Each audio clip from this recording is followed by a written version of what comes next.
Aujourd'hui, on veut vous parler du projet Ma-Rivière, une beauté naturelle. Qui est un projet régional qui va s'échelonner jusqu'en 2021. Ce projet-là vise à assurer la qualité des milieux riverains et aquatiques des principales rivières récréatives du sud de la Gaspésie. Vraiment, ce projet mise sur la restauration et le maintien de la végétation riveraine sur les abords des cours d'eau, des principaux cours d'eau de notre territoire.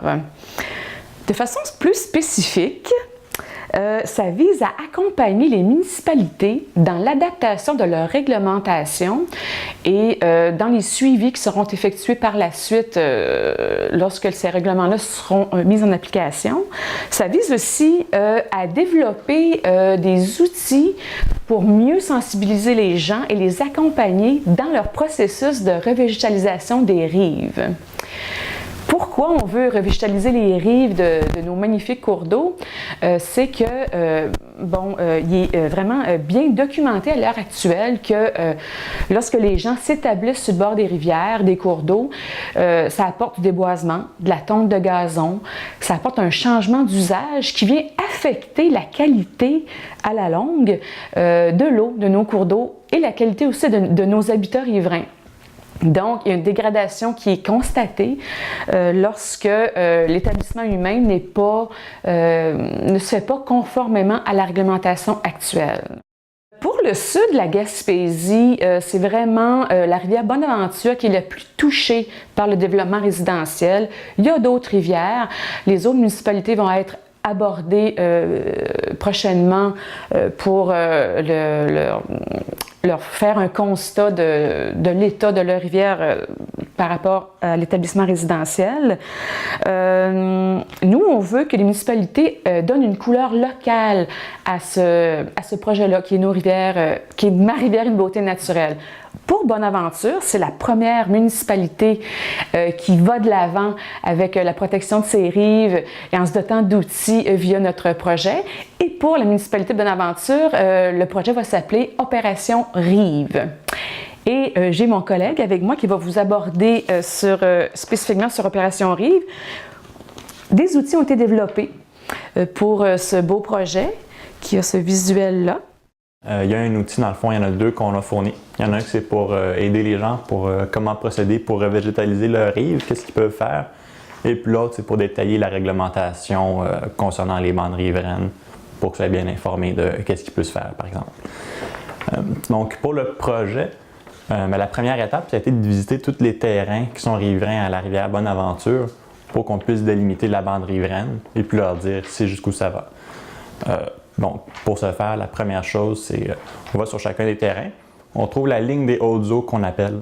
La ligne des hautes eaux, c'est le niveau d'eau au moment de la crue printanière normale, qui est plus élevé que le niveau d'eau en été au moment de la visite. Il ne faut donc pas se fier au niveau d'eau qu'on voit sur place, mais vraiment aux indices qu'on va retrouver sur les rives.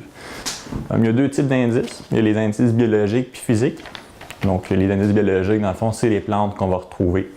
On va se fier à la limite supérieure jusqu'où on retrouve des plantes aquatiques sur la rive et puis la limite inférieure des plantes terrestres. Et on va s'appuyer également sur des indices physiques qu'on retrouve. Donc, c'est des traces, dans le fond, qui sont laissées par les crues.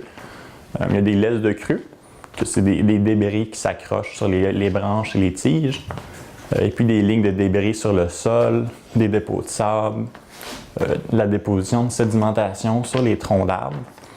Et puis on amalgame les indices qu'on retrouve et puis ça nous permet de mettre une ligne là, qui est la ligne des hautes eaux. Après, une fois qu'on a la ligne des hautes eaux, c'est 20 ou 25 mètres la bande riveraine qu'elle mesure. 20 ou 25 mètres, c'est en fonction de la pente qu'on retrouve. Donc il faut aussi mesurer là, la pente de la rive, elle fait quelle hauteur.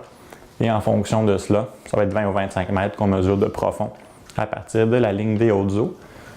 La raison pourquoi c'est 20 ou 25 mètres plutôt que 10 ou 15 mètres comme le reste du Québec, c'est parce que c'est une rivière à saumon, qui sont des poissons très sensibles à la dégradation du milieu.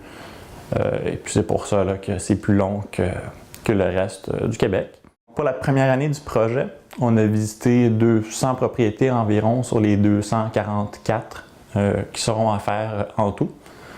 Celles qui restent à faire, on va les faire le plus tôt possible en 2019.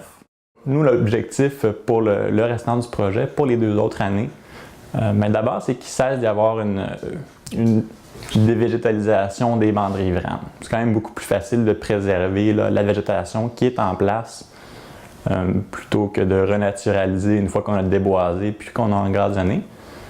Et puis sinon, pour les 2 autres années, le Conseil de l'eau a vraiment un rôle d'accompagnement des riverains. Donc, les aider pour renaturaliser leur rive en leur donnant des conseils, puis en les outillant sur quoi faire. Et aussi, on va tenir des activités d'information comme un 5 à 7 de propriétaires riverains. Et puis aussi, on va organiser une séance publique avec les riverains pour leur permettre de s'exprimer, puis donner leur opinion sur le projet, puisqu'on n'a pas été en mesure de tous les rencontrer au moment des visites terrain. En terminant, nous voudrions remercier les partenaires financiers qui permettent la réalisation du projet. En premier lieu, le MAMO via le programme phare, la Fondation Hydro-Québec pour l'environnement ainsi que la Ville de Bonaventure.